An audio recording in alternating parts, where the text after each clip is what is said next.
Salve, salve, galera! Bem-vindos a mais um Poder Global no nosso entretenimento e geopolítica de domingo, né? Tô aqui com meu amigo Gabriel Batista, o homem da melhor farofa de churrasco do Brasil e o cara do marketing, eu, Lucas Luma de Castro, professor de História e escritor do Brasil Cão. Beleza, Gabs? Tudo tranquilo, semana intensa, mas vamos que vamos. Vamos que vamos. Galera, vou pedir aí para, se você gostar do canal e do vídeo, deixar o seu like, ativar o sininho, se inscrever no canal e deixar seu comentário. Como é que é a frase, Gabs? Para você não custa nada, mas para a gente custa muito. E Deixa o custa. like e o comentário também. Isso. Então, deixando o like, ativando o sininho, se inscrevendo no canal, comentando. Um like, um sininho, se inscrever no canal e deixar seu comentário. Afinal de contas, entretenimento é geopolítica e geopolítica também é entretenimento. E como é entretenimento? E vamos nessa. Cara, hoje, vou até botar aqui, ó. Hoje é interessante. Por que o Round 6 fez tanto sucesso? Até onde vai a desigualdade? É uma grande pergunta, né? Bom, eu gostei muito dessa série, tá? Primeiramente, eu acho muito criativo. Primeiramente, acho interessantíssimo.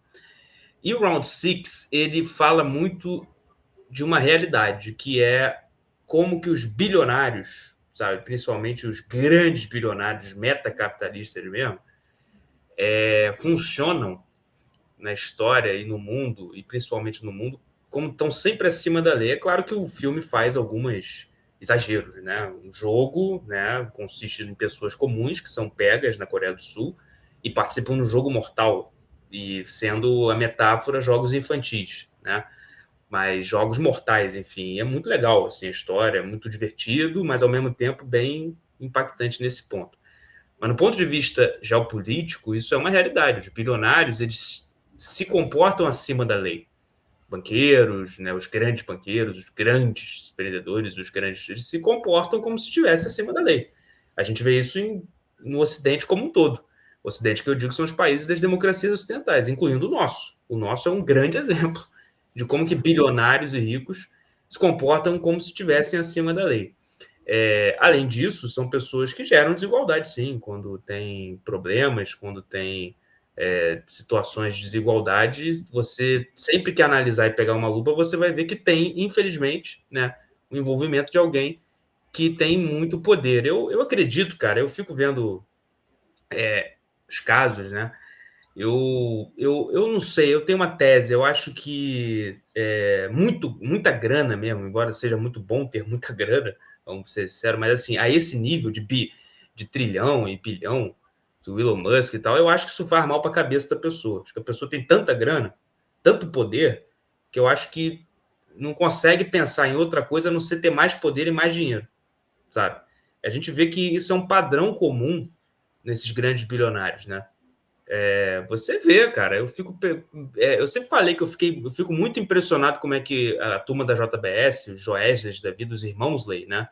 Que eles o Gregório do Vivier, os irmãos Lay, Joesley, Wesley, irmãos Lay. Eu acho muito boa essa colocação. Mas você Os vê que Weasley. você vê que o tempo inteiro os caras só pensam em cada vez mais atingir poder e poder e poder, sabe?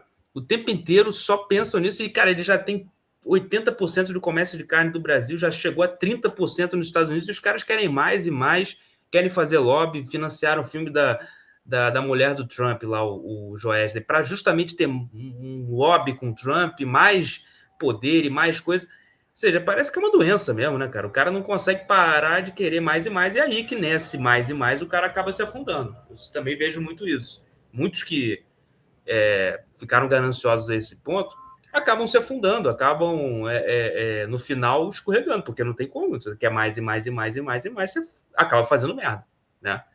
Então eu fico impressionado com isso, sabe? E Round 6 mostra muito isso, né?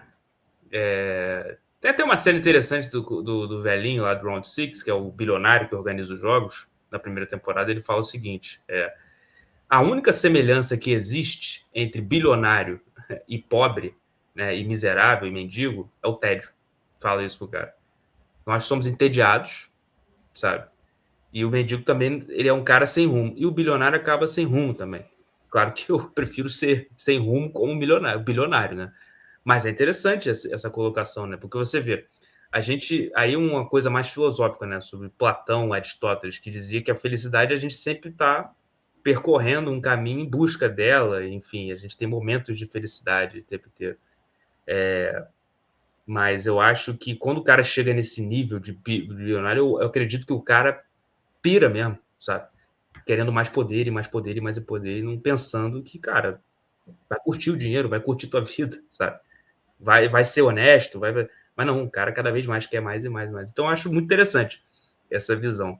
Outra coisa também é a desigualdade, que, como eu falei, se a gente passar uma lupa, muito está em relação a esses bilionários. A gente vê que muitos esquemas, por eles quererem mais e mais e mais, são feitos com bilionários e acabam corrompendo o Estado brasileiro e o Estado ocidental como um todo. A gente vê as grandes democracias corrompidas. Banqueiros, bilionários fazendo festas, fazendo eventos. O Round Six é um evento que é feito para bilionários, né? Por parte de uma elite. Então, isso é uma metáfora também, né? Ou seja, vamos fazer eventos para um evento assustador e tal, e eles financiam em troca, né? Para poder ficar vendo, enfim, as pessoas se matando, né? Então é muito interessante, assim, eu acho bem legal é muito inteligente a série boa e inteligente, assim, eu acho que recomendo muito para você assistir. Mas vai lá, Gabs. Eu também acho bastante interessante a série. A primeira vez que eu assisti, eu não prestei muita atenção nessas questões sociais e etc. O lançamento da segunda temporada me fez reassistir, então eu comecei a dar uma olhada de uma maneira diferente. Só complementando aqui um pouquinho, só para a galera entender. O Gabs não prestou atenção porque a série é muito boa, a série é muito divertida, tá? Não prestei atenção nas questões sociais, porque, de fato, é muito legal. A série é muito boa, assim, a gente vê os jogos, a criatividade e tal. Então é muito boa. E é isso que é arte, né, cara? A arte é isso. As pessoas, às vezes... Eu só vou te interromper por isso, porque isso é um fato importante. As pessoas, às vezes, ficam muito focadas em politizar tudo e esquecem que a arte não é só a mensagem política. Eu me lembro da banda Rage Against the Machine, né, que é uma banda bem politizada, bem anárquica, né, bem até a esquerda. Banda de uma música só. A banda de sempre letras assim absurdas, mas assim, a maioria do sucesso deles vem pelos solos do guitarrista, o Tom Morello, que revolucionou isso aí. Faz solos assim inacreditáveis. Então, quando foram perguntados, como é que vocês se sentem das pessoas olharem seus shows e verem, né, não entender as mensagens, só verem a música. Eles falam, nós somos artistas, a gente faz música, a gente faz arte, então é isso, entendeu? Eu acho que é isso também, a série faz um suspense, uma história bem legal, beleza? Desculpa, Gabi, estou aqui, vai lá. Nada.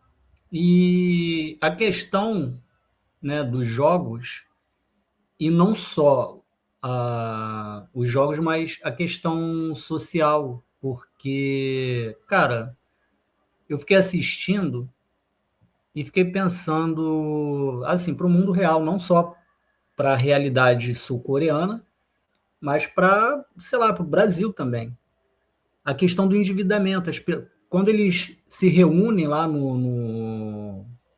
na primeira etapa dos jogos, né, para os 456 jogadores, aparece lá um telão e meio que o juiz mostrando cada uma das pessoas, não todos, né, algumas, e que assim o endividamento delas chega à casa dos milhões, filho.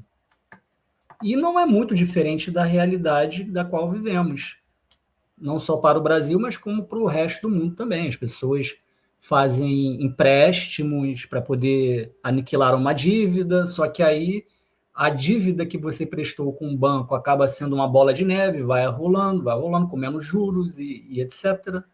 E daí, quando você for ver, está longe de você conseguir pagar. Ou seja, se você pegou 10 mil, tu tem que pagar 100 mil, 200 mil reais. Então, umas questões assim bem interessantes. E a questão dos jogos também, é claro, é uma metáfora, mas não necessariamente existe em algum lugar, né? Porque eu já vi vídeo dizendo que existe. Esses vídeos aí de teorias da conspiração, eu curto, só que eu tomo cuidado também. Mas são ideias. A ideia dessa teoria de que existe aí um grupo fechado de bilionários que fazem jogos mortais para se divertir, eu acho meio que isso daí uma loucura. Mas trazendo para a realidade, que tipo de jogo a gente vê muito por aí as pessoas se endividarem a troco de nada? Bingo, casas lotéricas. Eu conheci, por exemplo, pessoas que deixavam de comer para poder jogar na loteria. Hoje, as bets também, né? As E hoje bets, as bets, as bets, exatamente. as Então, pessoas estão perdendo Bolsa Família porque estão viciadas em bets, por exemplo. Já tem gente que está isso aí. gastando todo Então, o valor assim, com aposta em exato, futebol, aposta essas coisas, apostando tudo. É exatamente. impressionante. Elas vão com prazer, mas com, ao mesmo tempo, o intuito de ampliar a renda, de aumentar a renda, de fazer aqueles R$ 400 se transformarem, sei lá, em 5.000, R$ 10.000. Só que nem às vezes nem sempre é assim, né? Um jogo de azar é você botar ali e você não ter totalmente certeza. Mas, como sempre, né? Eu fiz algumas coisas aqui, separei alguns apetrechos e vamos lá. No Round 6 tem profundas conexões com a geopolítica, a economia e a sociedade. A série usa uma competição mortal como uma grande alegoria para criticar o sistema capitalista moderno, a extrema desigualdade de renda e o endividamento. A trama reflete diretamente as crises socioeconômicas vividas na Coreia do Sul e no mundo. As principais conexões geopolíticas e sociais beiram a desigualdade e endividamento familiar. A série expõe a realidade de um país que cresceu rapidamente, no caso a Coreia do Sul, e se tornou uma potência tecnológica e cultural global, mas que carrega uma alta taxa de pobreza, especialmente entre idosos, e um endividamento crônico das famílias que se arriscam no mercado financeiro para tentar ascender socialmente. No caso, é uma realidade lá da Coreia do Sul. Tanto é que é uma curiosidade também que os pais eles começam a juntar dinheiro já nos primeiros meses de gestação, que era para garantir a faculdade dos filhos, porque a faculdade lá é cara. Alegoria ao sistema. Os jogadores competem em rounds, no caso, onde apenas um vence e os demais são descartados, o que funciona como uma metáfora para a meritocracia e a competição feroz do mercado de trabalho. O diretor da série, Hao Young-dong-hyuk, baseou o desespero do protagonista em greves reais de trabalhadores sul-coreanos que perderam seus empregos após crises. No caso, quando o protagonista fala que nos primeiros episódios lá da série, ele fala que vem de uma crise aí que teve de trabalho. Ele não esteve, por exemplo, presente no parto da filha, porque ele estava lá na fábrica junto com os demais, enfim. E tanto é que é um dos motivos pelo qual gerou a separação lá do protagonista e a ex-mulher, que tem um puro rancor dele. A elite global.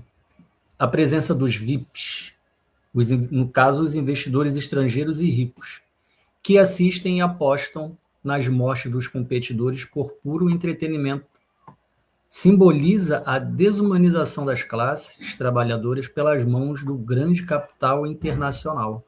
A gente vê isso muito. Só que de maneiras diferentes, né? Aí é que tá. A gente vê isso muito através de investimentos, através de ONGs, através de partido político, que corroboram com ideais, né, econômicos de certos bilionários e por aí vai. Não é muito distante da realidade. Só que na série é posta de uma maneira diferente. E as tensões internacionais.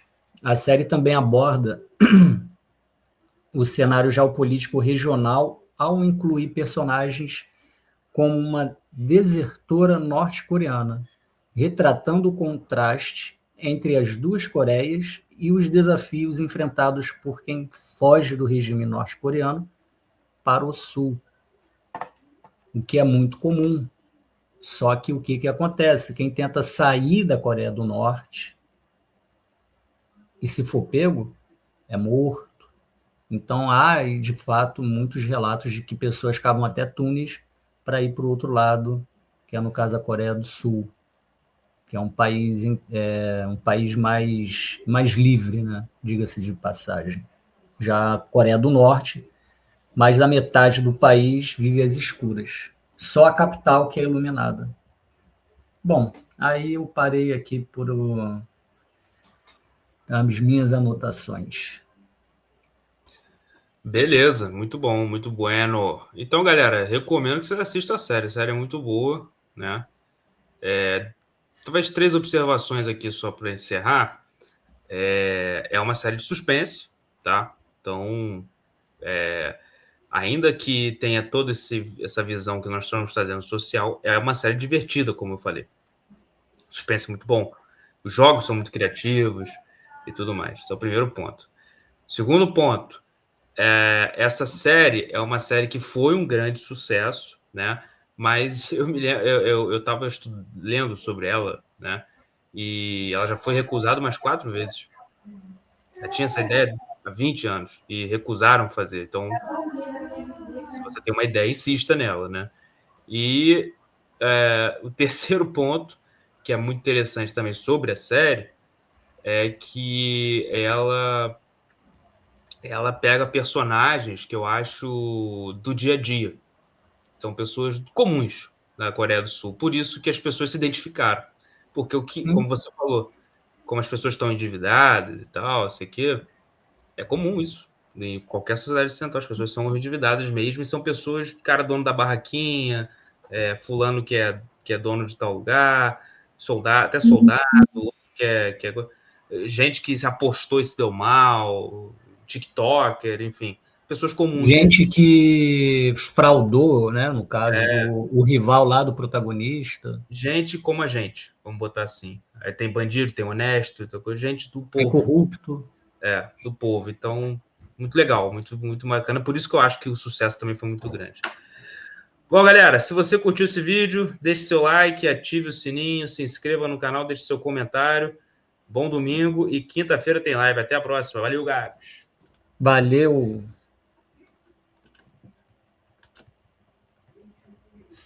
Entretenimento não é só entretenimento. É poder, é narrativa, é controle.